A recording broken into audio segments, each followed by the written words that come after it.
UPSC पास करने का hub Mukherjee Nagar सपनों का ऐसा दलदल है जहां छात्र फंसते चले जाते हैं। जान लीजिए मुखर्जी नगर का काला सच।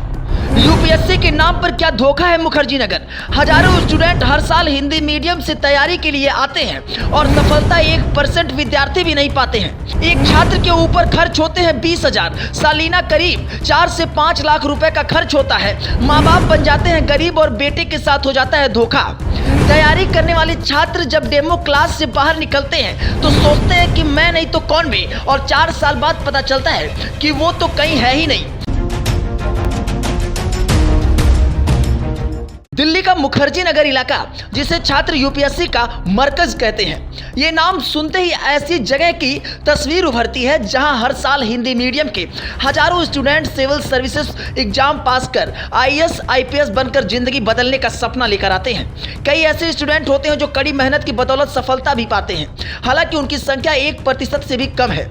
जो सफल नहीं हो पाते हैं उनके लिए यही मुखर्जी नगर सुनहरे सपने का दलदल बन जाता है। मुखर्जी नगर में स्टूडेंट के सामने क्या चुनौतियां होती हैं, पढ़ाई के साथ रहने के लिए किस तरह का संघर्ष करना होता है, जान लीजिए। नेहरू विहार का वर्धमान मॉल एक ऐसी जगह है जहां हर वक्त यूपीएससी एग्जाम की तैयारी करने वाले स्टूडेंट का जमावड़ा लगा होता है। टेंट लगा हुआ था, माइक से आवाज आ रही थी। पता चला कि एक राजस्थानी रेस्टोरेंट का उद्घाटन है। रेस्टोरेंट के लिए भंडारा भी था। यूपीएससी की परीक्षा पास कर आईएएस बने नॉर्थ दिल्ली के एसडीएम पवन प्रजापति मुख्य अतिथि के रूप में आए थे। स्टूडेंट ने उनका तालियों की गड़गड़ाहट से स्वागत किया।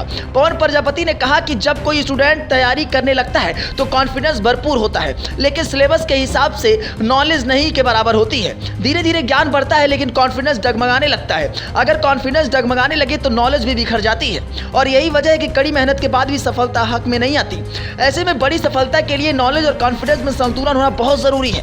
इससे हमें मुखर्जी नगर, नेहरू विहार, गांधी विहार, संत विहार, गोपालपुर, वजीराबाद जैसे कई कॉलोनियों में रहने वाले स्टूडेंट की जिंदगी को समझने का एक नजरिया मिल गया। इसके बाद यहाँ मौजूद स्टूडेंट भंडारे के लिए टूट पड़े। जो बच्चे यहाँ आते कोचिंग ज्वाइन कर लेते, जब वे कोचिंग की डेमो क्लास में बैठते तो उन्हें इस तरह से मोटिवेट किया जाता कि बाहर निकलते वक्त सभी को लगता है कि अगर मैं आईएएस नहीं बन सकता तो पूरी दुनिया में कोई नहीं बन सकता, यानी मैं नहीं तो कौन भी। 2 से 2.5 साल स्टूडेंट कोचिंग में पढ़ाई करते हैं, फिर अटेम्प्ट देना शुरू करते हैं। तब उन्हें पता चलता है कि मैं तो कहीं हूँ ही नहीं। फिर 2-4 साल और तैयारी करते हैं, तब जाकर गिने चुने कुछ स्टूडेंट का सिलेक्शन हो पाता है। कोचिंग सेंटरों में हिंदी मीडियम के करंट बैच कोई भी स्टूडेंट पास नहीं होता। जो स्टूडेंट पास होता है वो तैयारी करने के बाद 4 से 5 साल सेल्फ स्टडी करता है। लंबे संघर्ष के बाद उनका सिलेक्शन होता है। कोचिंग वाले डेमो क्लास में नहीं बताते कि जो भी हमारे रिजल्ट है उसमें करंट बैच का कोई भी स्टूडेंट नहीं है।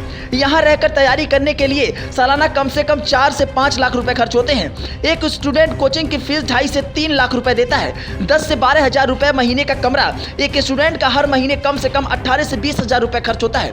वैसे मुखर्जी नगर में अगर आप भी अपने सपनों को पूरा करने की राह देख रहे हैं तो एक पल के लिए ठहरिए और विचार करिए, उसके बाद कोई निर्णय लीजिए। वैसे इस विषय पर आप क्या सोचते हैं, अपनी प्रतिक्रिया जरूर दें। बने रहें जेटी न्यूज के साथ। लेकिन अगर एक खबर आप यूट्यूब पर देख रहे हैं तो चैनल को सब्सक्राइब करना ना भूलें, फेसबुक पर देख रहे हैं तो पेज को फॉलो करना ना भूलें।